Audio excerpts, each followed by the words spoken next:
Hey everybody. First thing I want to say is thank you for tuning into all the videos, or some of them. I think I've made over 60 videos now since last year, and it's nice to know that uh, some of this stuff helps you all. So I encourage you to keep watching, to keep supporting, and yeah, I appreciate you. And so for that reason, I wanted to take a little bit of time and answer some of your questions. I get a lot of questions, and in the beginning, I used to try to answer all those questions, but I mean, you ladies, you start from the beginning of your relationship all the way up until now, and sometimes it's like 20 pages. And so, yeah, I want to take a minute and, or maybe a few minutes, and answer some of your questions. I did shorten them down, so forgive me if I call out your name and I shorten your question down, just for the sake of time. All right, here we go.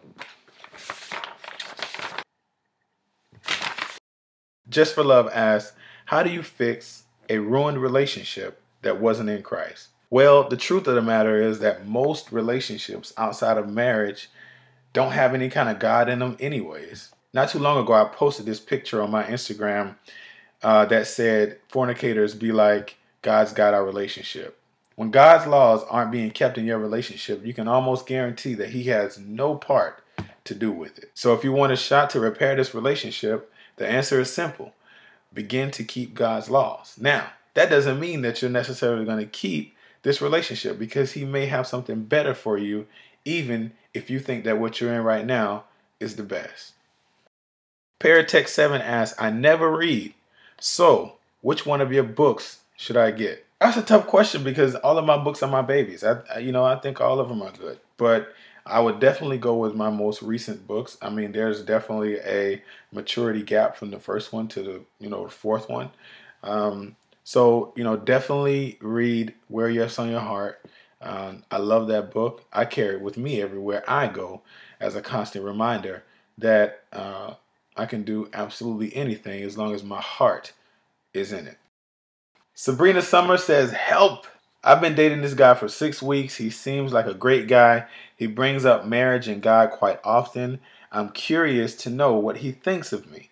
Should I ask or just leave it be? But there's one thing that sticks out in your question to me, and it's he brings up marriage and God quite often. This is a guy who's clearly interested. He sees a future. He may be ready for a future. But remember, it's only been 6 weeks.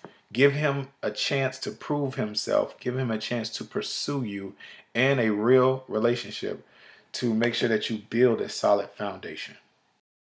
An anonymous person asks, do long distance relationships work? Of course they do. For a while. Now, I know y'all have heard that quote, distance makes the heart grow fonder.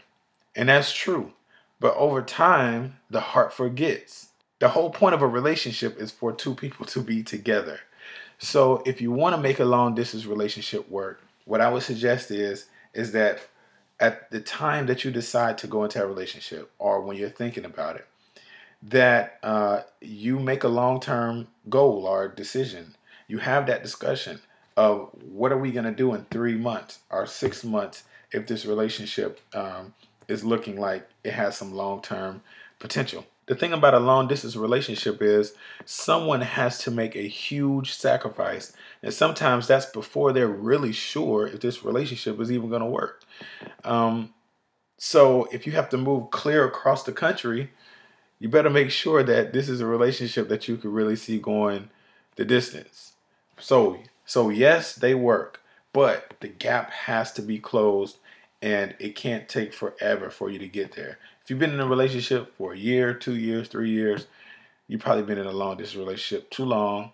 It's time to close the gap and come together. Nikki Diaz asks, when should you tell the person that you're dating that you're celibate? When is the right time to break the news without necessarily scaring him off? Now, you should tell him right away, or her. You should tell that person right away. Just get it out there. And you shouldn't be afraid of scaring that person away, because if they find that you're worth it, they'll wait. Believe me, if they find that you're worth it, they will wait. You can't be afraid of losing something that was probably never meant for you in the first place. Another anonymous person asks, are you in a relationship? Well, why, yes. Yes, I am. Samantha Pointer asks a good question. How do you approach your spouse when you know that they are cheating? Now, Samantha, I want you to know this. The problem that most people have when they know that their spouse or partner is cheating is that they run directly to them without having any evidence whatsoever. And people are so crafty with their lies that they can worm their way right out of it. So, what I recommend is two things. First, make sure that you have your evidence so that when you present it, there is no room for that person to wiggle themselves out of it. Number two, when you approach that person, make sure you do it with a calm demeanor. You want to create a safe environment so that person can be fully honest. After you get all the information, after you get the confession, then you have the right to go off. Shanice, I believe from Facebook, asked, the day I got into a relationship, old flames start popping up. What is this about? Shanice, what I would recommend is that you leave the past in the past, unless the past is better than what you got right now, which normally isn't the case. These are distractions, and they always come at people when they get in relationships. If you make a commitment to a relationship, then commit to it. If you don't want to be in a relationship, you want to be single, and you want to flirt around with the past, then be single. Don't let the distractions hold you back or hinder you for something that could be good, something that could be your long-term future. Just let it go. Delete the Facebook account. Tell them, respect your relationship. Block them from your phone. Do whatever you got to do. But keep your eyes on what's in front of you and what's ahead of you. For most of us, the past has done enough damage in the past. Don't let it mess up your present and your future too. In response to a video I did about approaching men, Love Zolola asked, if I'm supposed to let him do the pursuing, does that mean I don't try to initiate conversation with him first? Do I wait for him to come to me all of the time? Lola, absolutely not. And what I said in the video is that there is a big difference between approaching and pursuing. You can approach a man, that's fine. But it's when you pursue him when you begin to lose. And as long as you understand that you're always the prize, that's just automatic. You can say hi, you can say you look nice, you can step on his foot and say, I'm sorry. You can approach him. But when you begin to pursue him, you take away the very thing that makes him feel like a man, which is the chase and the challenge. Approach, do not pursue. Lil Millie 1 asks, there's this friend of mine that I really like, but I don't think he likes me in the way that I like him. Stop right there. If you don't think that he likes you in the way that you like him, chances are he probably doesn't. Let me continue. It's always me who calls him or texts him and all that stuff. He's probably just a friend. Sometimes it's just like that. We have to be able to accept the fact that not everybody is going to want us. And you're not going to want everybody. But what I would suggest is, if you really like this person, is that you just ask him straight up. How do you feel about me? Where do you see our friendship or relationship going? And then be ready to accept his answer, even if it's something that you don't want to hear. Now, I did make this video, and this video was called something like The Perfect Guy.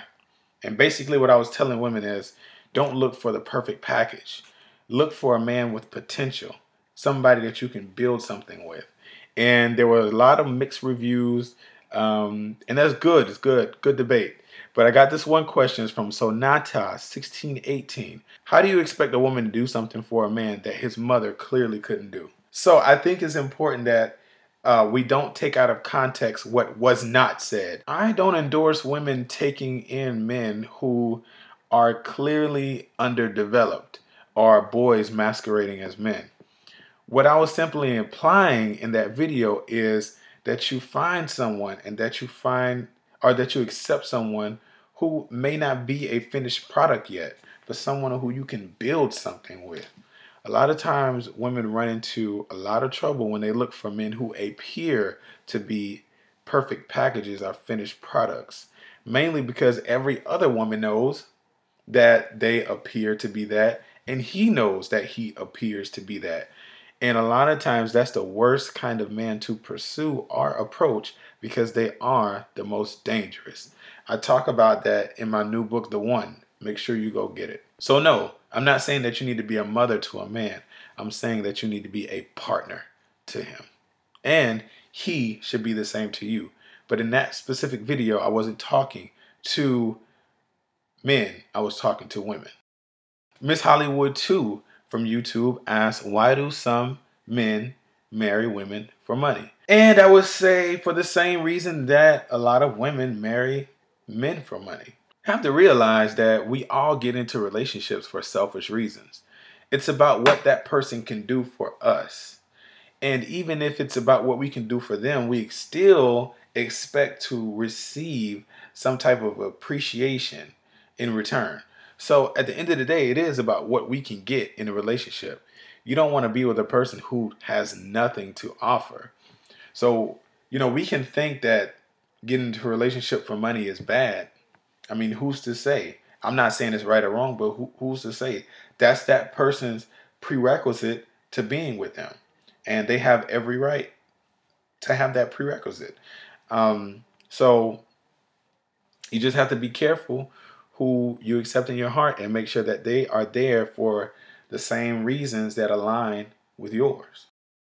All right, so that's 10 questions that I've answered. I hope that the people who asked those questions got something out of them. And we'll do this again soon. So do me a favor and leave a question on this video. And in a video maybe sometime soon, I will get to it and I'll answer your question. Fair enough? All right, cool. Now, don't forget, this month sometime, I don't know when yet. I'm waiting just like everybody else. The One will be out. I will let you know. Make sure y'all go get that book. This is my last relationship book because after doing this for so long, if you don't get it in that book, you just can't get it. And I really feel like if you read this book, you will find the one. I really honestly and truly believe that with all my heart. If you read this book and you follow the guidelines, you will find the one. Remember, everybody, this year, we're not wasting any more time. All right? So until next time, Hotep.